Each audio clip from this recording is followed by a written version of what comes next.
그 지혜가 제일이다. 그래서 주님을 굳게 붙잡는 사람, 그 사람은 가장 지혜로운 사람이 됩니다. 그래서 C.T. 스터드가 쓴 글에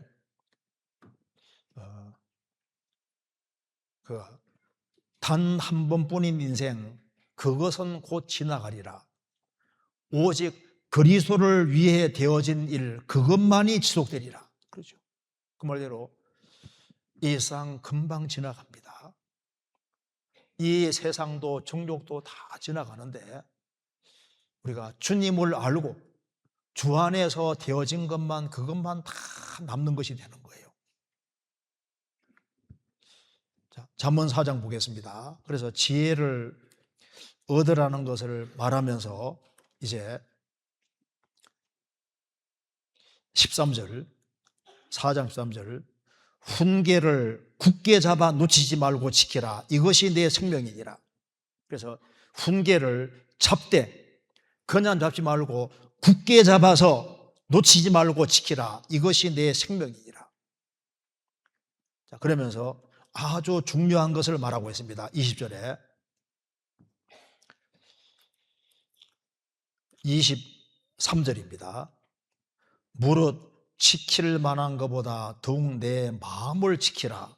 생명의 근원이 이에서 남이니라. 이게 무슨 말입니까? 이 말이 좀 어려운 말인데요. 무릇 지킬 만한 것보다 더욱 내 말을 지키라. 생명의 근원이 이에서 난다. 이게 무슨 말이냐면은, 이건 그림으로 잠깐 표현되어 있습니다. 이거 한번 보세요. 이 사람에게 영이 있고 이렇게 마음이 있으면은 여기 무릇 지킬 만한 것보다 더욱 내 마음을 지키라, 마음을 지키라고 했습니다.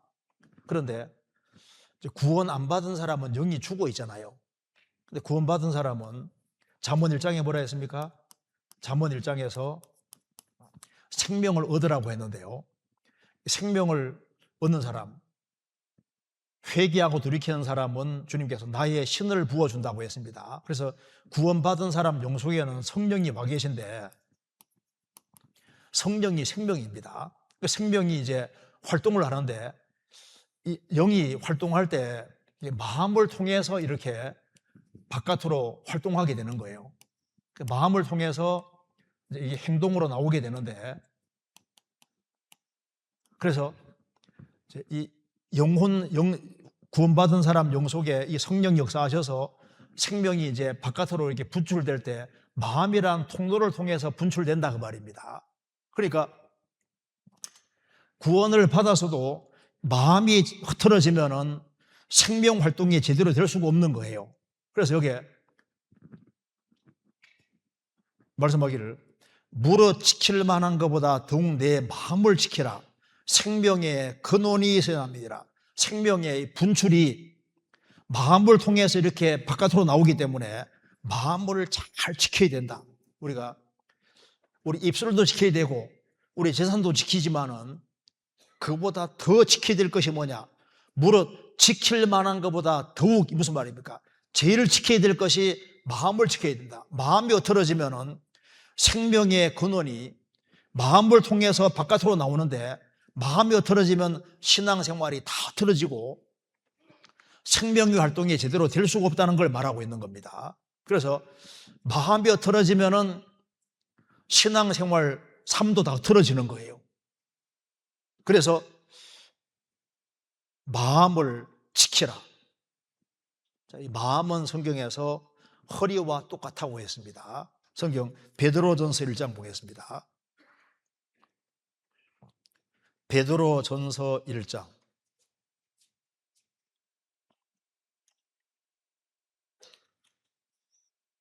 13절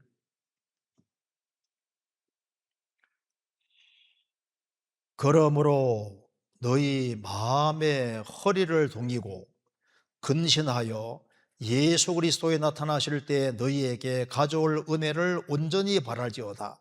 너희 마음의 허리를 동이고, 마음을 허리라고 했습니다. 허리가 잘못되면 힘을 못 써요.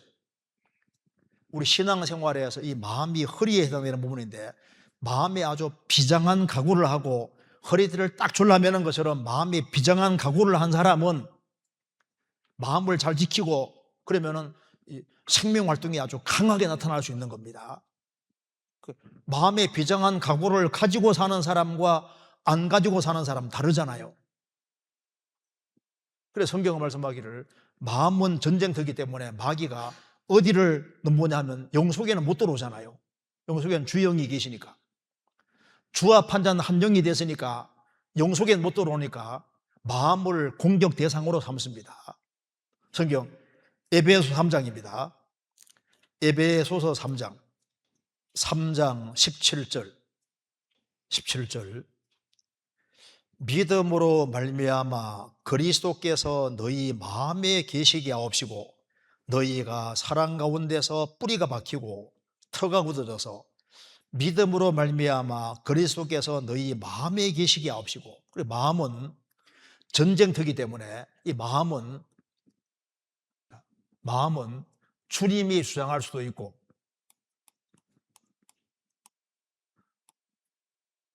나 자신이 주장할 수도 있고 마귀가 주장할 수도, 일시적으로 마귀 주장할 수도 있습니다. 그래서 사도행전 5장에 아나니아 삽비라가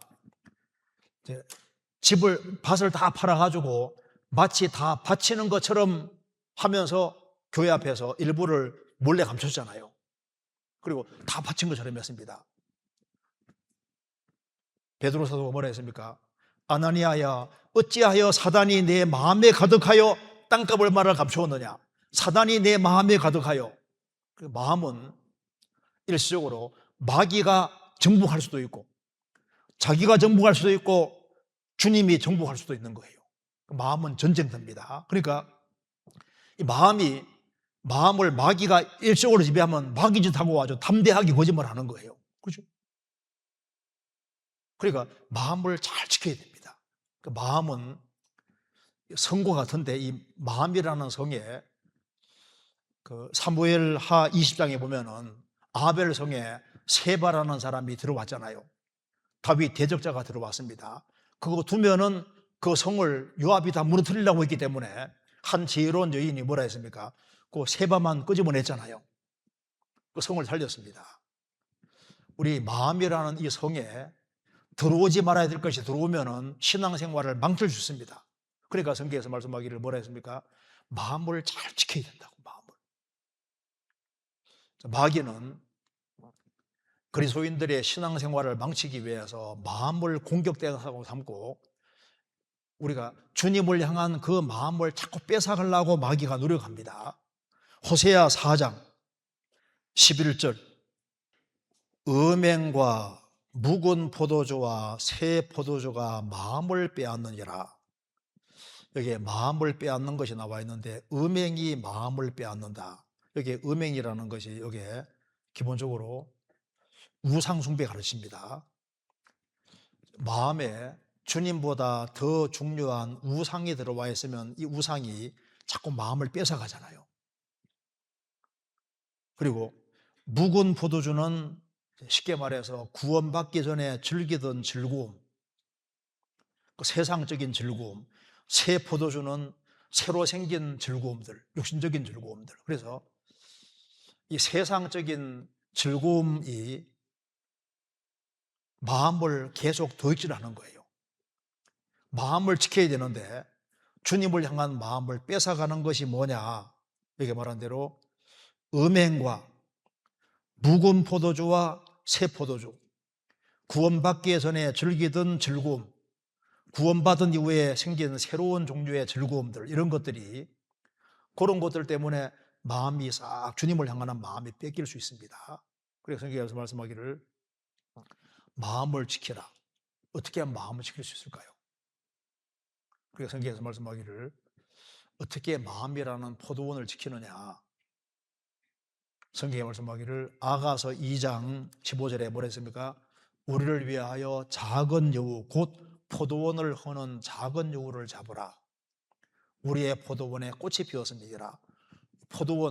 포도원에 꽃이 피면 그다음 열매가 맺히는데 열매 맺는 것을 막는 것이 작은 여우입니다. 우리의 마음이라는 포도원 안에 작은 여우들이 들어오면은 그게 신앙생활을 망칩니다. 그래서 아가서 4장에 보면은 잠근 동산이라 했습니다. 포도원에 틈이 생겼으니까 여우가 자꾸 들어오니까 여우를 잡아버리고 그 다음에 딱 잠근 포도원 딱 잠가 놓으니까 그 다음에 열매가 많이 맺히는 게 나와 있잖아요. 그러니까 먼저는 마음속에 들어와 있는 잘못된 작은 여우들을 잡으라고 했습니다. 그 다음에 어떻게 해야지 이 마음이 아주 굳세게 되느냐.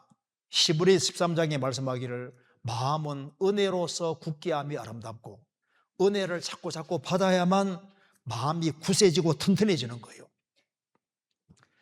이거 해야 됩니다, 저거 해야 됩니다. 말은 좋은데 못 지키는데 하나님 은혜를 자꾸 받으면은 은혜는 마음을 굳세게 만들고 강건하게 만들고 튼튼하게 만듭니다. 그래서 은혜를 받을 때 은혜를 받는 사람은 마음이 견고하게 되는데 그럼 어떻게 은혜를 받느냐? 그러니까 귀입니다. 귀. 잠언 4장에 보시겠습니다. 잠언 4장 어떻게 마음을 지키느냐? 4장 23절에 무릇 지킬 만한 것보다 더욱 내 마음을 지키라. 생명의 근원에서 이게 답니다. 어떻게 마음을 지키느냐? 20절에 내 아들아 내 말에 주의하며 나의 이르는 것에 내 귀를 기울이라.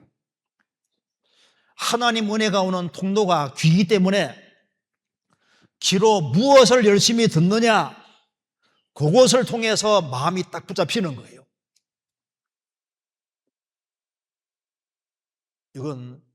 이거 굉장히 중요한 얘기입니다. 우리가 봐요. 주일 말씀 들을 때도 건성으로 듣는 사람하고 아이고 이거 말씀 언제 끝나나 이렇게 듣는 사람 있는가 하면은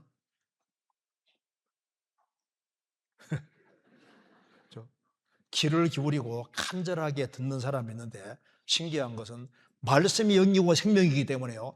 말씀을 귀담아 들으면은 말씀이 갈 때 성령이 같이 가시기 때문에 성령이 그 사람 마음속에 은혜 두시고 그 사람 마음을 꽉 붙잡는 거예요.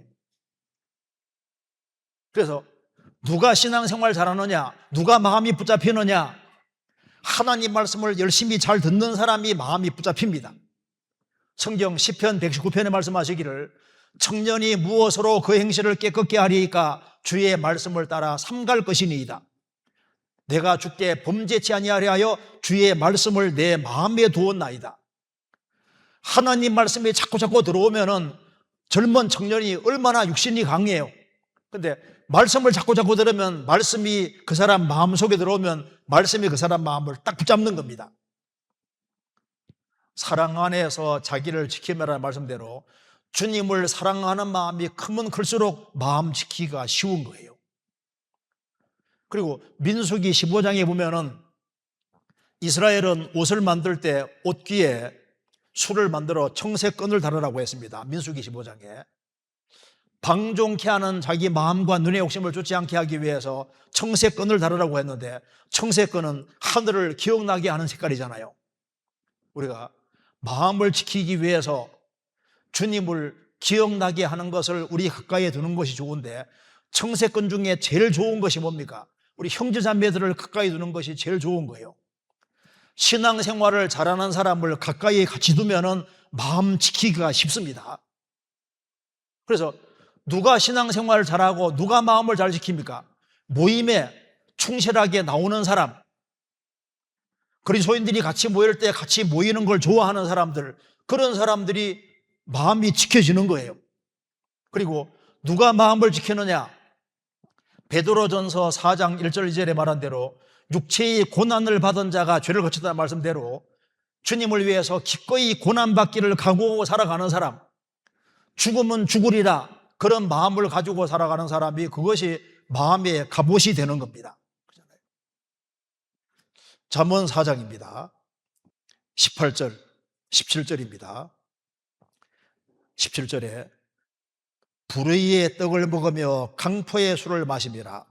구원 안 받은 사람은 불의의 떡을 먹고 강포의 술을 마시는데 크리스찬들은 먹을 것이 따로 있습니다. 우리는 무슨 떡을 먹습니까? 의의 떡을 먹습니다. 떡이라는 것이 밥입니다. 밥. 의를 반복듯이 의를 행하는 사람이 크리스찬인 거예요. 그래서 의에 줄이고 목마른 자는 복이 있다. 저희가 배부름을 얻을 것이며 날마다 주님의 뜻을 행하는 것을 간절히 원하는 것이 그리스도인들의 기본 특징입니다. 의의 떡을 먹으며 강포의 술을 마십니다. 강포의 술이 아니라 성경에 뭐라 했습니까? 술 취하지 말라. 이는 방탕한 것이니 오직 성령의 충만을 받으라. 술 먹듯이 성령을 계속적으로 공급받는 겁니다. 그래서 하나님 아들은 불의의 떡이 아니라 사람이 떡으로만 살 것이 아니요 하나님이 원하는 모든 말씀으로 살 것이니라. 그래서 밥 먹듯이 말씀을 먹는 사람이 크리스찬들입니다. 욥기 23장 찾아보시겠습니다. 욥기 23장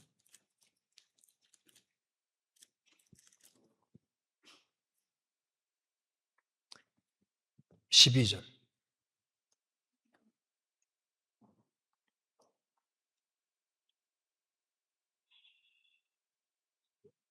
내가 그의 입술의 명령을 어기지 아니하였고 일정한 음식보다 그 입의 말씀을 귀히 여겼구나. 일정한 음식보다 그 입의 말씀을 귀히 여겼구나. 그래서 욥이 하나님 말씀을 정말 귀하게 여긴 사람입니다. 그래서 밥 먹듯이 하나님 말씀을 먹고 그리고 하나님 말씀 가운데 살아가는 것이 떡을 먹는 겁니다. 사도행전 20장 보겠습니다. 20장 11절.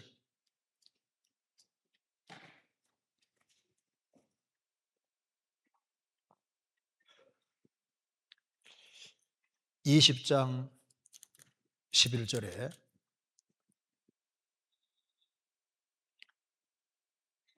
올라가 떡을 떼어 먹고 오랫동안 곧 날이 새기까지 이야기하고 떠나니라. 자, 말씀을 충분히 듣고 난 이후에 떡을 떼어 먹고란 말이 뭡니까? 같이 교제의 떡을 나누다가 말입니다. 우리는 말씀의 떡을 먹고 교제의 떡을 계속 먹는 사람입니다. 성도들이 같이 모여서 교제하는 것이 교제의 떡을 먹는 거예요. 때로는 그리스도인들은 고생의 떡도 먹습니다. 열왕기상 22장 27절.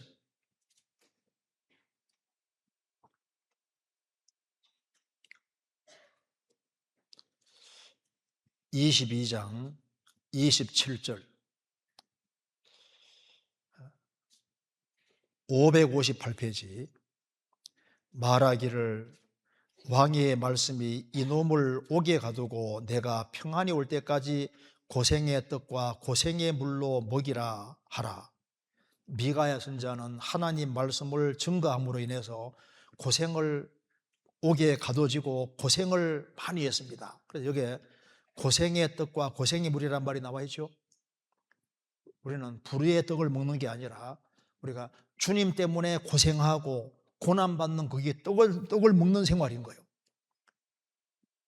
시편 127편 2절에는 수구의 떡이란 말이 있는데요. 우리는 주 안에서 주님을 위해서 수구의 떡을 먹는 사람입니다. 그리고 이사야 3장 20절에 환난의 떡 고생의 물이란 말이 있는데 우리는 주님을 위해서 환난과 고생과 고난 그 참 좋은 떡이라고 할 수 있습니다.